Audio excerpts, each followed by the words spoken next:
രാജ്യത്ത് ചൂട് ശക്തമായ സാഹചര്യത്തിൽ അപകടത്തിൽപ്പെടുന്ന വാഹനങ്ങളുടെ എണ്ണം കൂടി വരുന്ന പശ്ചാത്തലത്തിൽ വാഹന ഉപയോക്താക്കൾ അവയുടെ സുരക്ഷിതത്വം പരിശോധിച്ച് ഉറപ്പുവരുത്തണമെന്ന് UAE അധികൃതർ മുന്നറിയിപ്പ് നൽകി.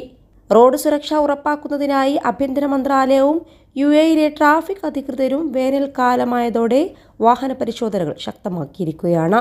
സുരക്ഷിതമല്ലാത്ത ടയറുകളുമായി വാഹനം ഓടിക്കുന്നത് ഫെഡറൽ ട്രാഫിക് നിയമത്തിലെ ആർട്ടിക്കിൾ 82 പ്രകാരം കുറ്റകരമാണ്. 500 ദിർഹമാണ് ഇതിന് പിഴ ചുമത്തുക. കൂടാതെ വാഹനം ഒരാഴ്ചത്തേക്ക് പിടിച്ചെടുക്കുകയും ഡ്രൈവർക്ക് 4 ബ്ലാക്ക് പോയിന്റുകൾ ലഭിക്കുകയും ചെയ്യും. വേനൽക്കാലത്തെ കഠിനമായ ചൂട് ടയറുകളുമായി ബന്ധപ്പെട്ട അപകട സാധ്യതകൾ ഗണ്യമായി വർദ്ധിപ്പിക്കുമെന്ന് ആഭ്യന്തര മന്ത്രാലയം മുന്നറിയിപ്പ് നൽകി. കഴിഞ്ഞ വർഷം UAEയിൽ ടയറുകൾ പൊട്ടിത്തെറിച്ച് 22 വാഹനങ്ങളാണ് റിപ്പോർട്ട്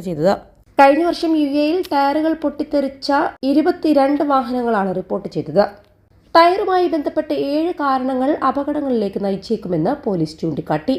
റോഡിന് അനുയോജ്യമല്ലാത്ത ടയറുകൾ, സുരക്ഷാ മാനദണ്ഡങ്ങൾ പാലിക്കാത്ത ടയറുകൾ എന്നിവ ഉപയോഗിക്കൽ, ടയറിന്റെ ശേഷിയേക്കാൾ കൂടുതൽ ഭാരം കയറ്റൽ, ശരിയായ വായുമർദ്ദം ഇല്ലാതെയുള്ള ടയർ ഉപയോഗം, ടയറുകളുടെ അനുവദനീയമായ പരിധിക്കപ്പുറമുള്ള വേഗതയിൽ യാത്ര ചെയ്യൽ, അനുയോജ്യമല്ലാത്ത പ്രതലങ്ങളിൽ വാഹനം ഓടിക്കുന്നത് പോലെയുള്ള ടയറുകളുടെ തെറ്റായ ഉപയോഗം, ടയറുകൾ യഥാസമയം പരിശോധിച്ച് അറ്റകുറ്റപ്പണികൾ ചെയ്യാതിരിക്കൽ എന്നിവയാണിത്. താപനില വർദ്ധിച്ചു വരുന്ന സാഹചര്യത്തിൽ അബുദാബി പോലീസ് ടയർ പരിശോധനയെക്കുറിച്ച് ഫീൽഡ് ബോധവൽക്കരണ പദ്ധതി ആരംഭിച്ചിട്ടുണ്ട്.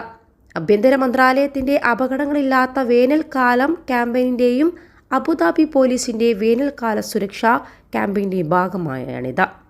അൽദഫ്രയിലെ traffic and security patrol department director colonel Ahmed Khadim Al Khubaisi road സുരക്ഷ ഉറപ്പാക്കുന്നതിനുള്ള പൊതുജന ബോധവൽക്കരണ സംരംഭങ്ങളുടെ പ്രാധാന്യം എടുത്തു പറഞ്ഞു.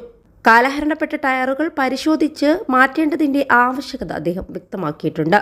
ദുബായിൽ ദുബായ് പോലീസിന്റെ operations affairs assistant commander in chief major general Abdullah Ali Al ഖെയ്ത്തിയും വാഹനങ്ങളുടെ അറ്റകുറ്റപ്പണികളുടെ ടയർ സുരക്ഷയുടെയും ആവശ്യകത ഊന്നിപ്പറഞ്ഞിട്ടുണ്ട്.